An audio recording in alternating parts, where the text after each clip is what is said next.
हम एक दफ़ा फिर उस जगह पर आकर खड़े हो गए हैं जहां स्टेबिलिटी आती है और डिबेट ये होती है कि हमें ग्रोथ की तरफ जाना चाहिए या फिर इस्तेहकाम को आगे बढ़ाना चाहिए। अगर ग्रोथ की तरफ जाना चाहिए तो वो किस किस्म की ग्रोथ होनी चाहिए।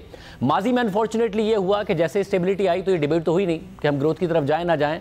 पॉलिटिकल कंपल्जन्स थी। 2017 में ना सिर्फ पॉलिटिकल अनसर्टेनिटी थी बल्कि इलेक्शन आ रहा था, तो जो हुआ आपने देखा।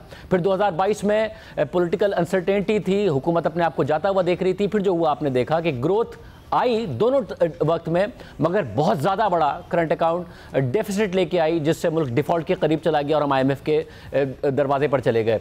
अब दोबारा हमें क्या ग्रोथ की तरफ जाना चाहिए या नहीं जाना चाहिए? जाना चाहिए तो किस तरीके से जाना चाहिए? क्योंकि इस वक्त जो मुआशी इशारे हैं वो इस्तेहकाम तो दिखा रहे हैं, मगर GDP के नंबर्स अच्छे नहीं हैं। पहले क्वार्टर में हम 1% से भी नहीं ग्रो कर पाए हैं, जिसकी वजह से इस साल का जो ग्रोथ टारगेट है उसके ऊपर सवालात उठ रहे हैं। आगे बढ़ें तो क्या रियल इस्टेट के ज़रिए बढ़ें? क्योंकि एक दफ़ा फिर बातें आ रही हैं कि रियल इस्टेट में जो बाइंग होती है उसके ऊपर जो टैक्सेस हैं वो कम किए जाएं, जो डिक्लेयर करना होता है वो 1 करोड़ से 5 करोड़ तक के लिए ना डिक्लेयर किया जाए। मुख्तलिफ प्रपोजल सामने आ रहे हैं। कैसे हमें यहाँ से आगे बढ़ना चाहिए कि हम दोबारा वहाँ ना खड़े हों जहाँ पहले खड़े थे? इस पर बात करने के लिए चेयरमैन FBR राशिद महमूद अंग्रियाल साहब हमारे साथ मौजूद हैं। हमें इस्लामाबाद से ज्वाइन कर रहे हैं, बहुत शुक्रिया। पाकिस्तान के नामवर बिजनेसमैन का हमारे साथ पैनल मौजूद है। मोहम्मद अली तब्बा साहब, आप चीफ एग्जीक्यूटिव हैं लकी सीमेंट के, आपका बहुत शुक्रिया। आरिफ हबीब साहब, चेयरमैन है आरिफ हबीब ग्रुप के, आपका बहुत शुक्रिया। एहसान मलिक साहब, CEO पाकिस्तान बिजनेस काउंसिल, बहुत शुक्रिया आपका भी। मोहम्मद सुहेल साहब, CEO top line securities, Mohammad Suhel साहब आपका भी बहुत शुक्रिया। राशिद महमूद अंग्रियाल साहब, चेयरमैन FBR, हम आपसे गुफ्तगू का आगाज़ करते हैं। ज़ाहिर है FBR की इकॉनमी पे भी नज़र होती है, FBR के अपने टारगेट्स मीट होंगे नहीं होंगे, उसमें इंपोर्ट्स का बड़ा किरदार होता है और इंपोर्ट्स का ओवरऑल इकॉनमी पे बड़ा किरदार होता है। अब जब आप खुद इकॉनमी को देख रहे हैं, आपके ख्याल में अगर पाकिस्तान को यहाँ से इस्तेहकाम से आगे बढ़ते हुए एक्सपेंशन की तरफ जाना चाहिए, ग्रोथ को प्रायोरिटाइज करना चाहिए, जिसमें दोबारा एक पॉसिबिलिटी है कि हम वहीं खड़े हों जहाँ से अब से 2-3 साल पहले खड़े थे कि करंट अकाउंट का बहुत बड़ा खसारा खड़ा हो?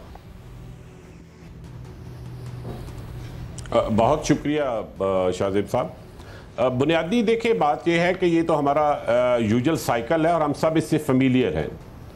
जो पहले से इस दफ़ा फ़र्क है वो ये है कि लोगों को बहुत एहसास है इस बात का कि जो ग्रोथ का प्रेशर है उसको अगर सही तरह कैलिब्रेट ना किया गया तो वो ख़राबी जन्म ले सकती है। और ये डिसीजन मेकर्स में भी है, पब्लिक डिबेट में भी है। ये जो आज आप प्रोग्राम कर रहे हैं और जो सवाल कर रहे हैं, ये इस बात की एविडेंस है कि हमारे यहाँ इस बात की अब अंडरस्टैंडिंग माशरे में मौजूद है कि हमें ग्रोथ में जाते हुए एहतियात से काम लेना है। ऐसा नहीं कि अब क्योंकि स्टेबिलिटी आ गई है, पॉलिसी रेट नीचे आ गया है, तो हम फौरी तौर पर ग्रोथ के किसी मेजर जंप की तरफ जाएं। हमें आहिस्ता आहिस्ता कैलिब्रेट करके जाना है। अगर हम वो ना गए, जिस बात का ज़ाहिर है प्रेशर होता है जब स्टेबिलिटी भी अब 2-3 साल चलते हैं, तो उसके नतीजे में जो हाउस होल्ड इनकम्स हैं मुतासर होती हैं, इसमें कोई शक नहीं है। लेकिन इसको अगर हमने सही तरह कैलिब्रेट कर लिया तो फिर हम रिपीट नहीं करेंगे। ये जो अगला साल है, इस फरवरी से लेके अगले फरवरी तक, मैं ये समझता हूँ इन एकेडमिक बैकग्राउंड कि इसमें जो हम डिसीजन मेकिंग करेंगे वो बहुत क्रूशियल होगी ये तय करने में कि हम प्रीवियस ट्रेजेक्ट्री पे चलेंगे या हम नई ट्रेजेक्ट्री पे चलेंगे।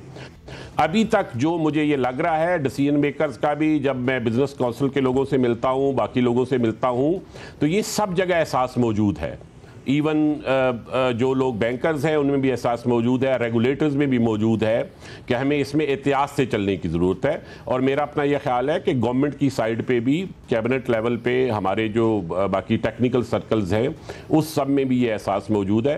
तो अल्लाह ना करे कि मगर साहब ज़रा अब जो इन्फॉर्मेशन सामने आ रही है अंग्रियाल साहब, उसमें यह है कि गवर्नमेंट में एक दफ़ा फिर डिफरेंस ऑफ ओपिनियन है। कुछ का ख्याल है कि हमें यहाँ पर ग्रोथ की तरफ जाना चाहिए, जबकि कुछ का ख्याल है कि हमें स्टेबिलिटी की तरफ रहना चाहिए। ये difference of opinion prime minister office और फाइनेंस मिनिस्टर के दरमियान भी हो सकता है। मैं आपकी राय जानना चाह रहा हूँ, आपका क्या ख्याल है? आपने इकोनॉमी देखी है, ज़ाहिर FBR का बराह रास्त ताल्लुक है अपनी कलेक्शन में इकोनॉमी से कि किस किस ग्रोथ होगी आपकी कलेक्शन बढ़ेगी, इंपोर्ट रिलेटेड ग्रोथ होगी तो भी आपकी कलेक्शन बढ़ेगी। आप क्या समझते हैं क्या होना चाहिए? मेरा ख्याल है इस पर कहीं इख्तलाफ नहीं है कि ग्रोथ की तरफ नहीं जाना, ये कोई नहीं कह रहा। जो कह रहे हैं वो ये है कि ग्रोथ की तरफ जाते हुए उसकी रफ्तार क्या रखनी है।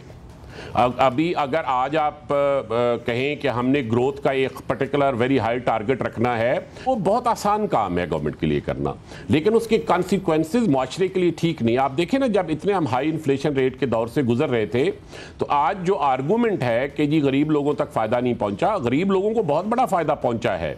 जब इन्फ्लेशन कंट्रोल में होती है तो आप वो जो 30% की परचेजिंग पावर हाई इन्फ्लेशन पे हम ट्रांसफर कर रहे थे गरीब लोगों से, वो ट्रांसफर नहीं कर रहे, तो वो गरीब लोगों को फायदा स्टेबिलिटी का भी होता है, लेकिन इसका ये मतलब नहीं कि ग्रोथ को बिल्कुल रोक देना है, ग्रोथ को लेके चलना है। आई थिंक इस पे सिर्फ कोलैबोरेशन के ऊपर क्वेश्चन है, उसके ऊपर ये क्वेश्चन नहीं है कि ग्रोथ की तरफ नहीं जाना।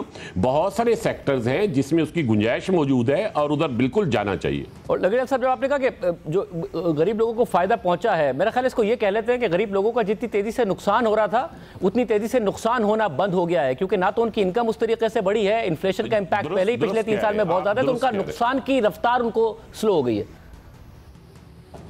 जी आप दुरुस्त कह रहे हैं कि वो परचेजिंग पावर जो ट्रांसफर, देखिए inflation is an inflation tax actually, तो आप इन्फ्लेशन टैक्स लेना बंद कर दिया, तो जो पहले 2-3 साल आप उनसे मुसलसल उनकी परचेजिंग पावर को हाफ कर रहे थे वो नहीं कर रहे ना।